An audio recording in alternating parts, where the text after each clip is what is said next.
Placing the ball joint on the Sonic. I just hopped right into it. I already took the wheel off. I've secured the vehicle. I put a jack stand here, mobile jack here, and another jack there. Only because this frame isn't the greatest. So I just wanted to be triple redundant here. So first step, take off the wheel. Second step, I'm gonna start off by taking off this axle nut. Now here's the thing. I just looked at this. Look what's under here. I don't know who had this car before I did, but clearly they jacked some stuff up and bent some stuff up here. So I've had to bend this guy out to get my socket 36 just on here. So that's the first step, is taking this axle nut up. But I ran into some bit of a pit stop here. So let me get this off and I'll get back to you. All right, that thing was not coming out. So I had to resort to the angle grinder. And so I just grinded out that bolt to get that wedge out. And I gotta do the same for the bottom side here. But yeah, whoever had this car prior to me, that just destroyed this thing. So I couldn't. I'll have to buy a new bolt. But for now, I'm cutting these out. So I drilled up this uh, angle grinder. This one, what I do is I angle grind it on an angle like that. So again, angle grind it straight out, and then I take my little flathead right here and boop, pick it right out. So we should be good to go now. Right on. So I got those things grinded out. See that? And I'll just get a new bolt. But yeah, anyways, and the axe will be fine. Um, we're good there. So anyway, next step is to get this, just push this axle out enough so I can get the ball joint out. So now, as you can see, I'm gonna get this bolt right here for the lower ball joint. So it's a 15 millimeter, and I might have to put something another on the other side over here to get this side. I'll let you know. Hold off. Again, the 15 that was on the backpack here, under here. See, kind of see this guy. So now I'm gonna get the front with this 15. I'm screw it out and bang it out. All right, coming out for me screwing out. So what I did was I put a 15 socket with extension. I put the bolt back on here. See the bolt? Put the bolt back on there and put this. Got a hammer and banged it like that with the bolt on the back. And as you can see, it came through. So I can bang the rest. There you go. Came out by hand. See that? The rest came out by hand. There we go. All right. Pretty rusty. All right. I'm gonna turn her back to the left, and then I'm drop the ball joint. So real quick, what I ended up doing because my car is not high enough and had a little tension. What I ended up doing was get my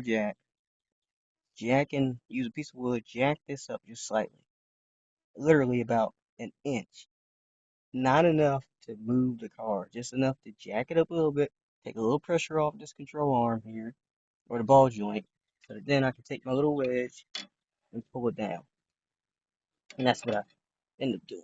So you can see, uh, sorry, it's out, but you can kind of get an idea of what to do there. And again, if I wanted to jack it up a little more, see what I'm doing with the car? It's not moving. I just simply jacked up that a little bit, enough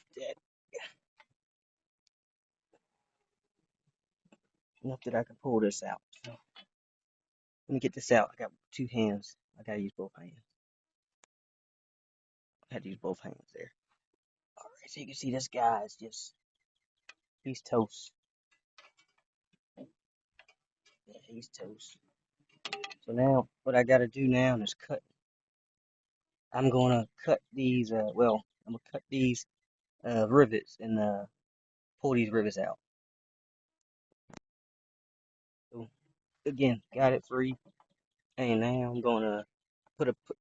I recycled my block of wood here. I got it against, not fully against the axle, but more on the I think this big unit's called spindle or whatever. Anyways, I got it against the spindle and control arm backside. I'm gonna now start cutting these rivets out. Actually, reorganized a few things here. So I took the brake line off, took this line off, and I ended up taking the axle out, pushing this over so I can get a clear space in there. Start honing these out. So yeah, block of wood here. Putting a block of wood between the lower control arm and the sway bar here. Push this down some more. So now I got a clear shot of all the bolts, rivets rather. Oh, I ended up smoothing these out. So they were in there like this, and then I ended up drilling a hole in them so that I can get my air hammer in there, and literally my air hammer knocks them right out. Can't believe it. I'll get the next one on video. Here we go. Air hammer.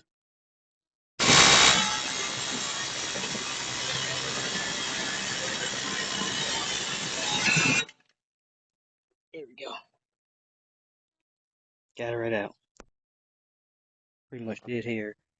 I had these guys. You see what it looked like before. I ended up drilling. I broke one of my drill bits in there, but I ended up smoothing them out with my angle grinder, drilling a hole in them, and then using my air hammer just now to knock them out. That's simple. From Amazon, 20 bucks, 2 ball joint, and they come with new ball joint in here. That's good. All right, and it comes with now bolts, which arguably should have been the original design, but I'm not the engineers that designed it. So, anyways, looking good here. Alright, now I'm gonna just tighten them on up, uh, and go from there. Tightened up. These are 8.8 grade bolts, so I did get at least like 100 uh, foot-pounds on that, inch-pounds, and we'll go from there. This axle back. And first I'm gonna grab some grease to put over top of this axle, and I might just have to recycle the bolt that I had before, unfortunately, the nut rather.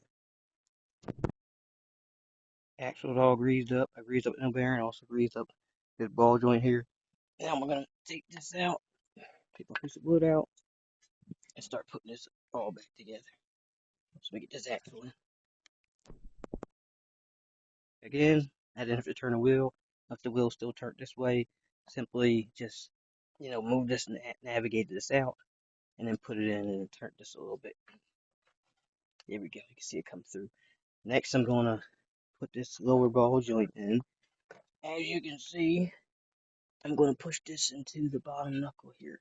If I need to, I might also jack up the rotor just a tad bit with the block of wood if I need to.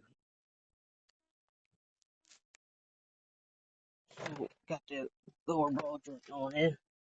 You can kind of see it. Simply just use my wedge tool here. There's a little hole back here. You can see it, a little hole. Simply put this guy in there, hold it down like this, enough to clear that, get that on in, get that lower ball joint in. Get this bolt back in. This is the ball joint bolt. What I'm gonna do is this guy like a little crooked. I'm gonna do is I'm actually gonna lube this up a bit, because I might need to do the hub bearing in the future. So lube this up a bit where the metal touches the metal and that little groove, and yeah, then tighten her on up. Uh, so I'm jacking this guy up to get him up in there. You kind of see it push the ball joint up, and it's all the way in now. This bolt should go in pretty freely. Here we go. All right, we're good to go. bolts in. You can see it right there. Now I'm gonna turn the wheel to the right side and tighten up the bolt. Tightened up in there. You see it's tight up in there. Everything's tight. I'm gonna now recycle this bolt here. I shouldn't be doing this, but I'll put a new bolt on. But for now, I just need to tighten up stuff on there. I'll drive to the parts store get a new bolt. Surprisingly, I forgot. I actually do have a spare bolt, but I'll put it on another time. From the other day with the other car. But nevertheless, everything's tight up on here. I'll probably spray some brake clean on the rotors. I might have got some grease. But everything's tight now. You can kind of see not much, not any wobble in there, like before. So perfect. All right, put the wheel back on and call it a day. Take it out for a test drive.